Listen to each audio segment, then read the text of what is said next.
So there's a lot of talk recently on how Team USA could look in the 2028 Olympics in Los Angeles. So for today's video, I wanted to give my crack at it and predict what the 12-team roster could look like in the 2028 Olympics in Los Angeles, and we're roughly 2 years out. We're probably going to figure out the roster sooner than we think, and there is just so much talent that could go into Team USA in 2028. Now, roughly pretty much every year since 1992, Team USA has had an average age under 30 years old. Now that changed in 2024 when guys like LeBron James, Steph Curry, and Kevin Durant all wanted to appear in the Olympics. Now, I'm going to assume LeBron James at 43 years old will not be playing in the 2028 Olympics. I'm going to assume Steph Curry at almost 39 years old is not going to be playing in the Olympics. Now, Kevin Durant could play in the Olympics. I'm not going to have him featured in my 12-team roster. I want to get younger. I want to get quicker. And I want to try to maximize the athleticism on Team USA. It's going to have a very tough battle against France and Serbia and even Germany on the rise as well, because they have some guys that are balling out in college basketball right now that are going to be added to the Wagner brothers, like Christian Anderson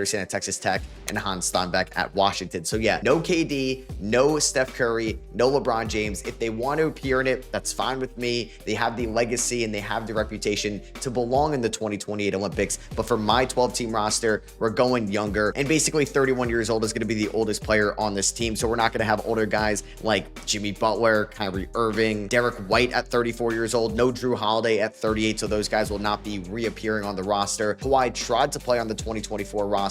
He's going to be 37 years old. He is not making it for me either. And I want to give you guys my starting five for this as well, and then we'll get into the reserves. So to start off in the backcourt, it's two guys that were on the team in 2024, Tyrese Haliburton at the 1 and Anthony Edwards at the 2. Yeah, I'm a little skeptical on how Tyrese Haliburton could look off this Achilles tear. He's going to miss the whole 2026 NBA season. So 2027 and 2028 will give him 2 years now under his belt for the 2028 Summer Olympics. I think he's perfect for the international Olympic style of play. He's very passive. He's unselfish, but he can still be aggressive when he wants to be. He's a phenomenal shooter. He's not the greatest defender in the world, but there is going to be a defensive infrastructure around Tyrese Haliburton, and he's actually going to get his chance to shine, right? Like he did his duties of being kind of a cheerleader on the 2024 team, not playing. He posted that tweet where he said that you didn't do anything on the group project, but you still get an A. No, this time he's going to be a big part of the group project, and he's going to be the starting point guard to pretty much facilitate this whole roster and be the floor general for everybody else. Now, shooting guard Anthony Edwards, this one is a no-brainer. He was the breakout player of the 2024 Olympics. Anthony Edwards is one of the best offensive players in the NBA, and you can make a great argument he's the best offensive American in the NBA right now, with guys like Jokic, Shea, Giannis, Wemby, Luka, all not being American players, and Anthony Edwards can be the guy that we give the ball to when we need a bucket. He's going to play with energy, intensity, and competitiveness. He's going to fly all around defensively, and he can also clamp up defensively too when it's late in the game. So I think they can complement each other very nicely. Both of them are from the 2020 draft class. I think that's very safe to have Haliburton and Anthony Edwards in the backcourt. Now, this could be up in the air at the 3 spot, but I'm still going with Jason Tatum, another player that probably didn't get to shine as much as he wanted to for the 2024 Olympics, but it's going to be a different head coach. Steve Kerr is no longer going to be the head coach of Team USA, and it is going to be Eric Spoelstra, who's had plenty of times in his career having to go up against Jason Tatum in the playoffs and has seen how lethal he can be. Now, Tatum is also coming off an Achilles tear like Tyrese Haliburton, so I'm a little skeptical on how we could look athletically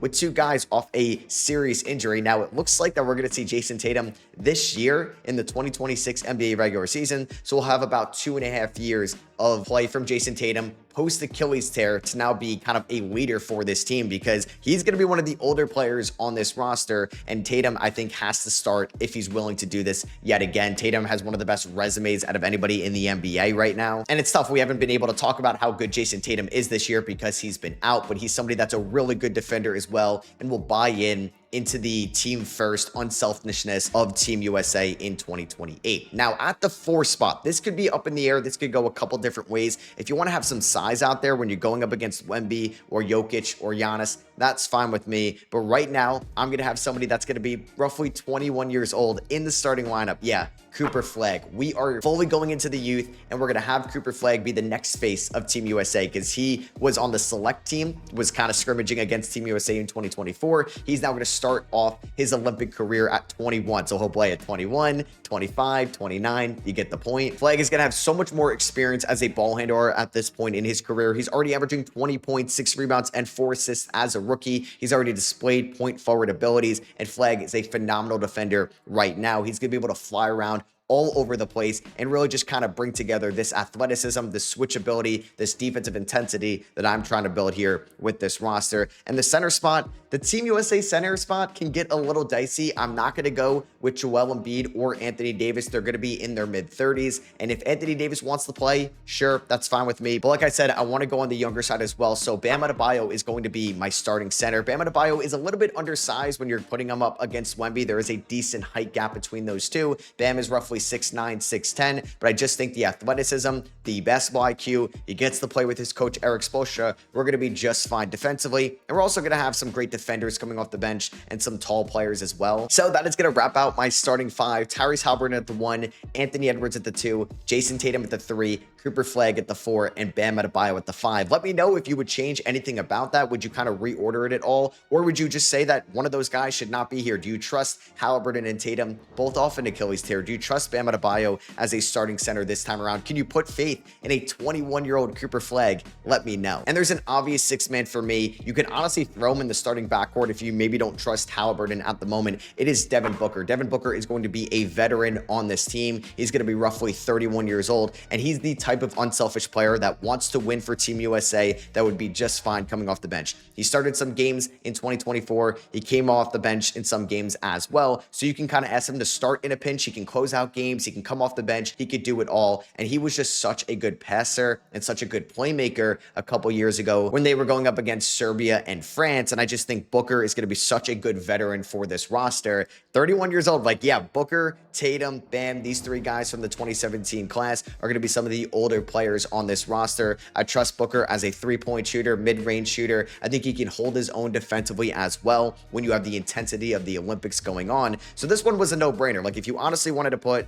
Ant at the 1 and have Booker start over Haliburton, that's fine with me. You can even say Ant should come off the bench and Booker, because of his experience, should start over Ant. I would push back a little bit on that, but honestly, I would trust Eric Spoelstra's decision if he ended up going with somebody a little bit more older in Devin Booker. But either way, some way, shape, or form, Booker needs to be in that starting lineup, or as the sixth man, I had the latter. Okay, so there's a bunch of different point guard options that can come off the bench. There are so many good American point guards right now. You can have Donovan Mitchell, Jalen Brunson, Tyrese Maxey, Amen Thompson. I ended up going with Cade Cunningham. Now, I'm also a little skeptical on how Cade Cunningham's play style would work in the Olympics, because Cade hasn't really been the greatest shooter in his career, but I trust Cade as a defender. I trust him as an off-ball player with his athleticism, and obviously he's great with the ball in his hands as well. He could run the pick and roll, he can get downhill, he can attack the rim, and he's going to play with some intensity as well, and I think would be fine with that unselfishness style of play that Spoelstra is going to preach. Cade this year, though, has been a little bit inefficient at times as a #1 option, but has been a very winning player this year for the 1-seeded Detroit Pistons. Cade is going to be 26 years old when these Olympics are going on. You're going to have Donovan Mitchell and Jalen Brunson a little bit older than that as well. I like Cade as a defender over Tyrese Maxey, but I could see the reasoning for taking Tyrese Maxey with his offensive firepower as well. So Cade was my backup point guard coming off the bench. Cade is backing up Tyrese Haliburton. Now, the 8th spot here, who's kind of like the backup to Jason Tatum, is an ironic one. It's somebody that got snubbed from Team USA in 2024. I'm not sure if he's going to want to do it, but the way he's playing this year, I think he should be on the roster with his two-way ability. Jaylen Brown. Yeah, this might be a little interesting, but Brown would be a proven veteran on this roster. He's a finals MVP winner, and he's going to have to be a leader for this team as well, even though he's hopping on his first Team USA. Obviously, he was snubbed by maybe some teammates, Drew Holiday and Derek White, last go around. He thought there was some politicking and lobbying going on. You can kind of see why they ended up going with Drew and Derek White for their role-playing ability, but I think Jaylen Brown would be asked to be more of a role player on this roster and would be the backup forward to Jason Tatum and Cooper Flag coming off the bench. Brown is averaging 29 points, 7 rebounds, and 5 assists this year. And I think having Cade and Brown could give you a little bit of an unpredictable kind of shooting duo. So that's why I have an elite shooter in the 9th man spot. I did not think he was going to be even considered for Team USA before the year started. He's just been so good as a rookie. And it's going to be Cooper Flag's teammate from Duke, Con Knipple, as my second forward off the bench. Yeah, I need some elite three-point shooting. Haliburton has turned into an elite three-point shooter. Same with Anthony Edwards. But you don't really know what you're going to get from Tatum, Cooper Flag, Flag, Jaylen Brown, and Cade Cunningham. So I want one of the best shooters in the NBA. I want a young guy who's going to play hard as well. And I have Knipple as my 9th player here for Team USA. He's going to be the 4th guy coming off the bench. He's not going to have to play a ton for this team. Like Cooper Flag, Jason Tatum, and Jaylen Brown, Booker, and Ant can kind of rise up to the 3 as well. So we're not going to ask a ton out of Knipple, but we need him to knock down threes. We need him to be this movement shooter that he's already one of the best at in the NBA already. And that's what we're going to have for him on this roster. And then the last spot has to be a true backup big, and that's going to be Chet Holmgren. I need another shooter as well. I think we want to go 5 out for Team USA because Bam can space the floor a little bit. But if we want somebody that's a better 3-point shooter than Bam Adebayo, you can make an argument is a better defender than Bam Adebayo. That's where Chet Holmgren comes in. Chet this year in year number 3, averaging 17 points, 8 rebounds, about assists a night, 55% from the field, 35% from 3. He's played in big moments in his career. He's played in some big moments for Team USA in some junior play before going over to the NBA. Chet is a really good shot blocker as well. He's got that rivalry with Victor Wembanyama already, and he's also 7'1" out there. So we're getting some size, some much needed size there at the 5 spot, but can kind of lean in to this positionalist, switchable guys that can all shoot out there, or at least have to respect out there as 3-point shooters going forward. So that's pretty much the starting 5 and the main 5 guys I have coming off the bench. Booker is the 6th man. Then it's Cade Cunningham, Jaylen Brown, could be an interesting one, Knipple, and Chet Holmgren. So that leaves us 2 spots here. And I want somebody that's going to be another elite defender out there that can at least somewhat shoot the ball. Scotty Barnes is going to be my 11th spot here. Scotty Barnes, 6'8", is one of the best defenders in the league this year. He could end up on an all defensive first team 100%. He's averaging 19 points, 8 rebounds, 5.5 assists, shooting 50% from the field, 82% from the free throw line. He's definitely the most important Toronto Raptor at the moment. Now, Scotty would technically be like the 11th guy in the rotation, so I'm not going to ask him to do too much out there. But if guys like Jaylen Brown or Cooper Flag or Knipple are not holding their own defensively, which is a possibility, we're going to ask Scotty Barnes to get out there. Or maybe we need more size in the front court and Scotty Barnes is a better defender than Cooper Flag. Let's get Scotty Barnes in that front court with Bam Adebayo or Chet Holmgren as well. I think you can lean into the shooting. You can lean into the defense. I went a little bit more defensively here in Scotty Barnes, and I at least have a little bit more shooting upside from Scotty Barnes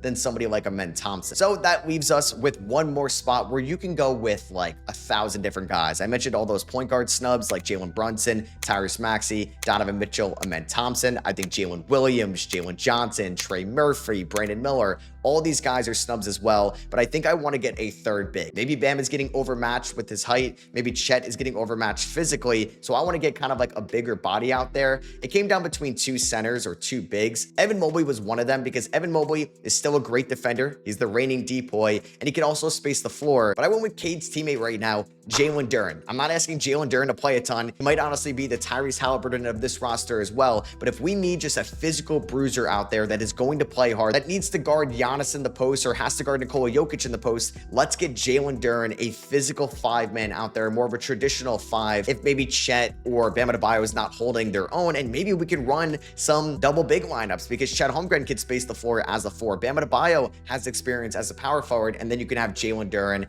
out there as well. Like I said, there's a million different guys you can go with. You can go with also AJ DeBonta, Cameron Boozer, Darren Peterson, 3 players that are not even in the NBA yet. And obviously the countless veterans that I mentioned throughout the video that if they want to do it, you got to give them the respect. If Embiid, Anthony Davis, Kevin Durant, LeBron James, Kawhi Leonard, Steph Curry, like if they want to do it, they'll probably get the nod over a bunch of guys I just mentioned, but that is going to be my Team USA roster. So just to recap it, starting 5 is Tyrese Halliburton, Anthony Edwards, Jason Tatum, Cooper Flag, and Bam Adebayo. Off the bench, we have Devin Booker, Cade Cunningham, Jaylen Brown, Knipple, Chet Holmgren, Scotty Barnes, and Jalen Duren. Would love to know your thoughts and opinions on my Team USA prediction, how I would go about it. Let me know down below. Let me know what you would change. Maybe there's somebody that I completely snubbed that you think should have been mentioned. Let me know down below. If you did enjoy, I would appreciate you dropping a thumbs up. I'll catch you guys in the next one.